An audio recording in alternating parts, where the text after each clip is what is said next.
Okay, next we will move to, this is an actionable item on our APA settlement, regarding our APA settlement. Assistant Attorney AAG Brian Quisenberry, are you the Quisenberry? Did I say it right this time? Yes.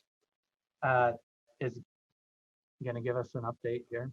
Yes, Chair, can you hear me okay? Yes. So this is Brian Quessenberry, Assistant Attorney General for the board. The matter, this matter begins with a notice of non-compliance from USBE's Special Education Financial Monitors back in 2019 that required APA to repay approximately $7 million in special ed restricted funds, which USBE staff had determined was inappropriately spent and accounted for. APA appealed that notice of noncompliance. The parties then agreed to mediate the dispute, and that mediation lasted for about 16 hours.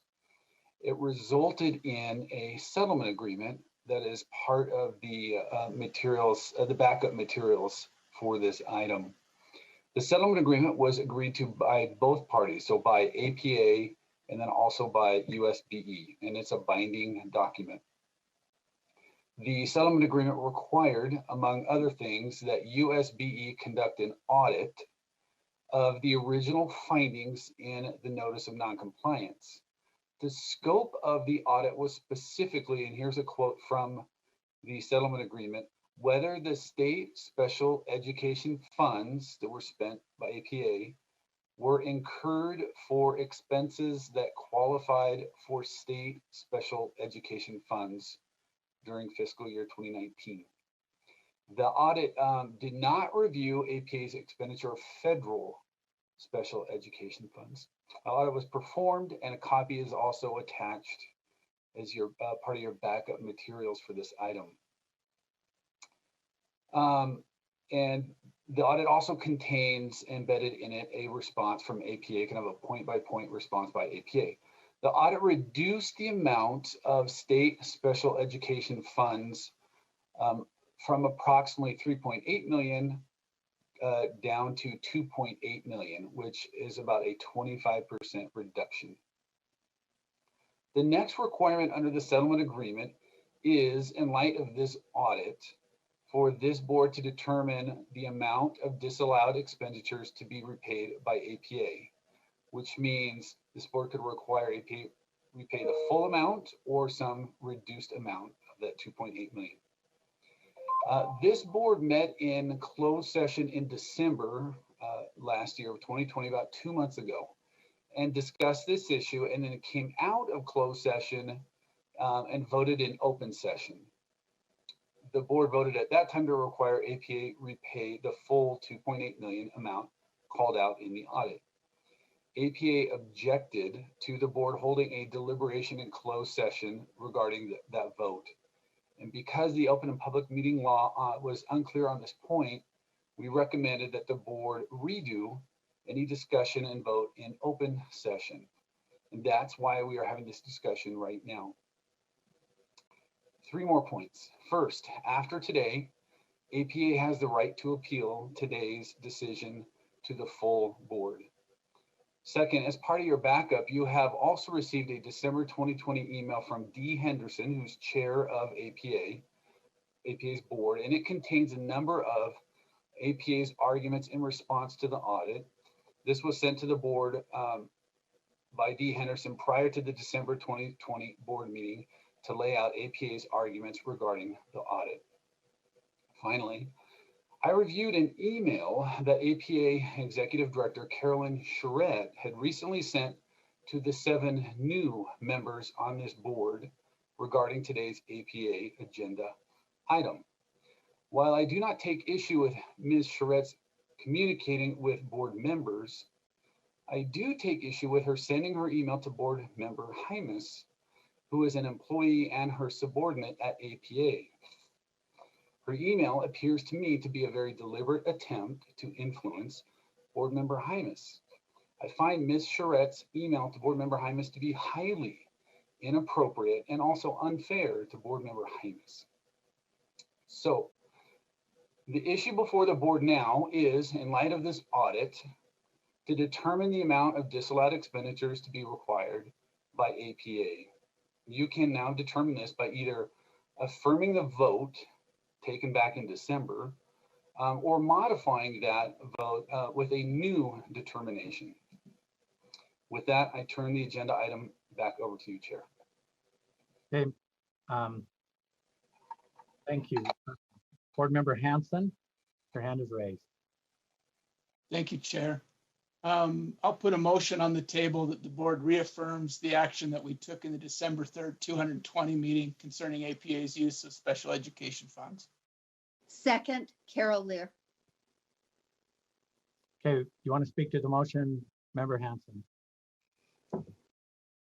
Chair, I think that we've been over this many times. I think that the board's position was made clear in December, and I believe that APA does have the right to appeal, and we'll hear their appeals in the future. We just need to move this forward. Okay. Member Hymas? Just quickly to just clarify on a comment that was made a little bit earlier. I just want to go on the record saying that I have not spoken to any of our board members regarding this situation, and have not. I have tried to recuse myself and stay back. So I thought I would just let you know publicly that I have not had my hands in this pot. Okay, thank you, Board Member Hymas, and being an employee there, are you stating now that you're recusing yourself on this vote? Yes. Okay, thank you. Okay, discussion. Member Moss? Thank you, Chair. As a new member, several of us weren't involved in that December meeting. I understand that there was a wide discussion of the issues. I'm not in a position to question the result of that vote because I wasn't there.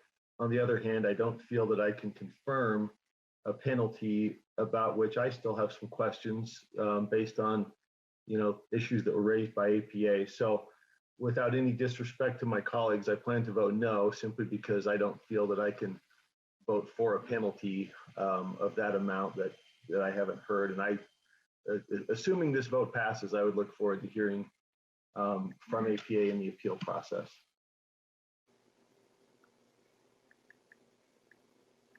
Any Vice Chair Belknap?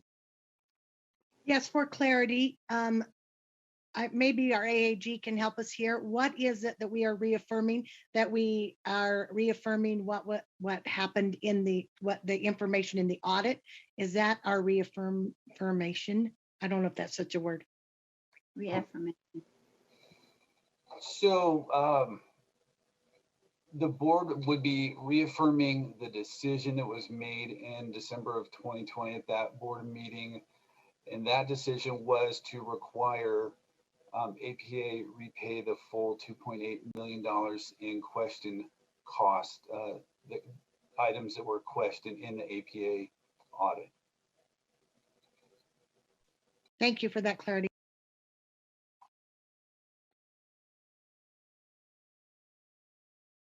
Member Straight? Yes, I just have a question for council. What would occur if we did not affirm the decision? What would then take place? So you would need to make some motion. If you didn't affirm the previous motion, and presumably you would move that a lesser amount would be required for payment, but one way or the other, the board needs to make a decision on how much, if any, of that 2.8 million from the audit should be repaid.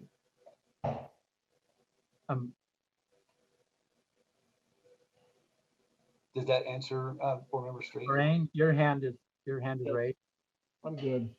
Yes, this is just for a clarification. In the December 3rd meeting, and this is all in the memo that's in the packet, it was a 3-part motion, and I just want to make sure that we're talking about the full motion, the full action would be what would be reaffirmed. And I can repeat that if you, I was planning on, I was gonna get through a few board members, but it has several parts, 3 parts.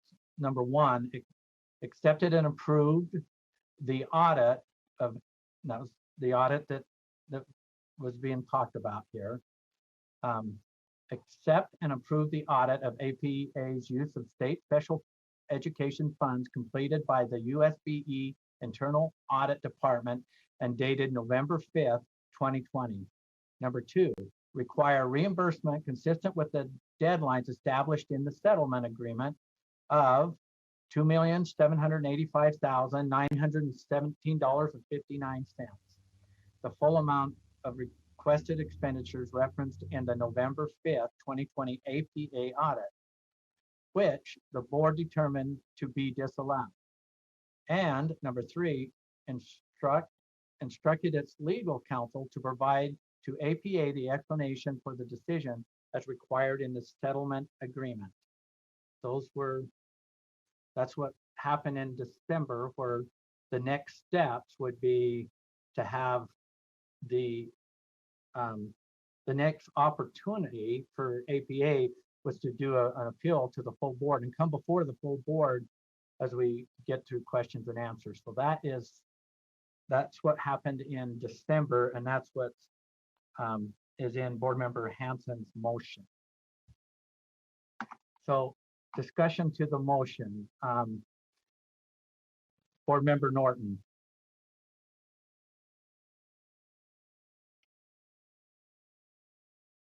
Or you're muted, Board Member Norton.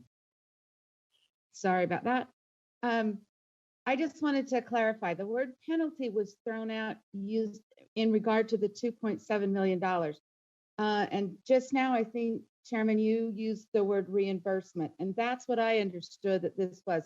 This $2.78 million is the reimbursement based on the audit that was done as part of the original agreement. Is that correct?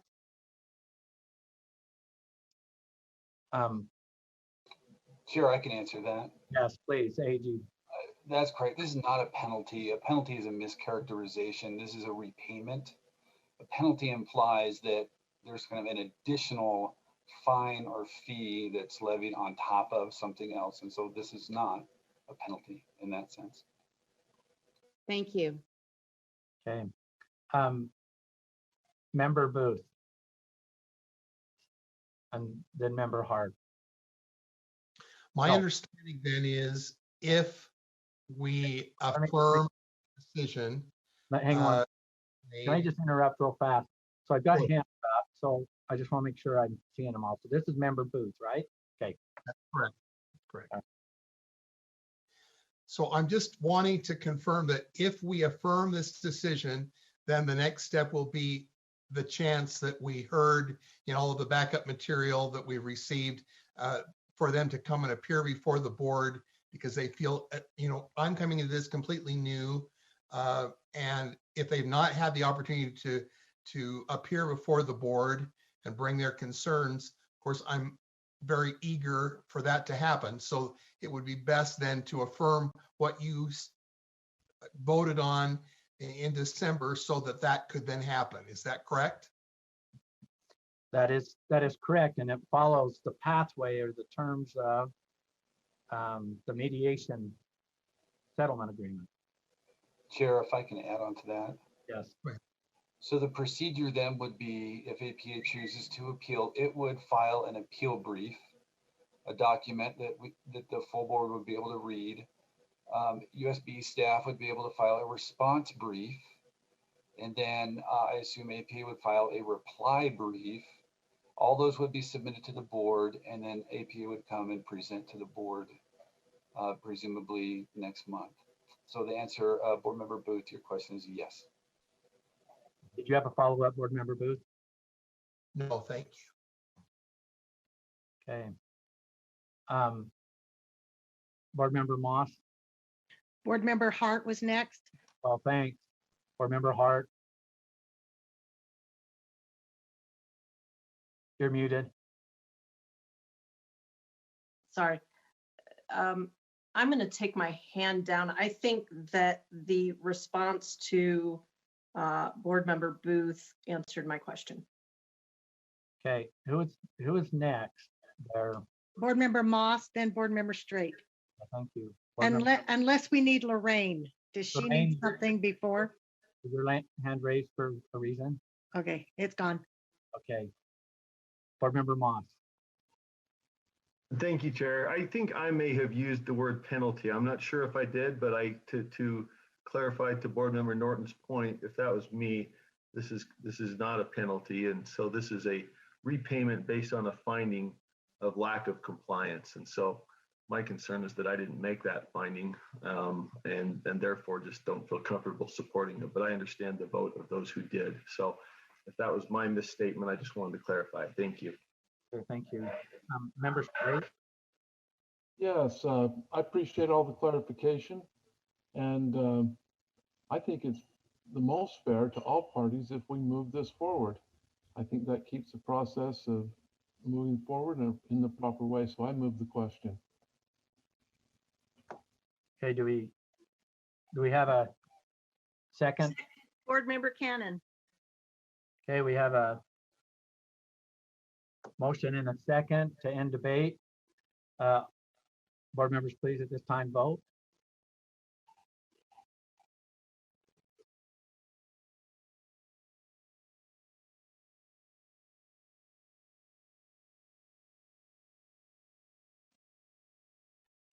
Chair, I have everyone voting yes, except Board Member Klein and Board Member Hymas recusing.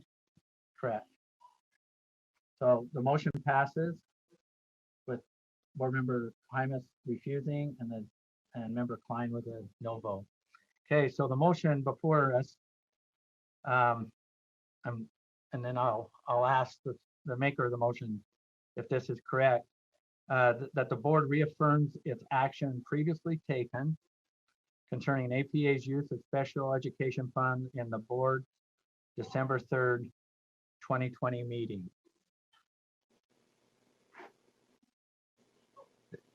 I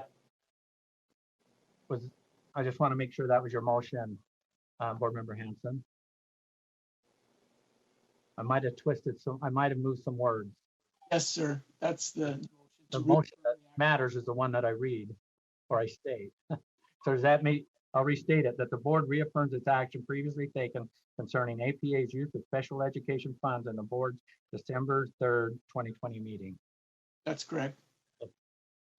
So that's a motion before the board. Board members at this time, please vote.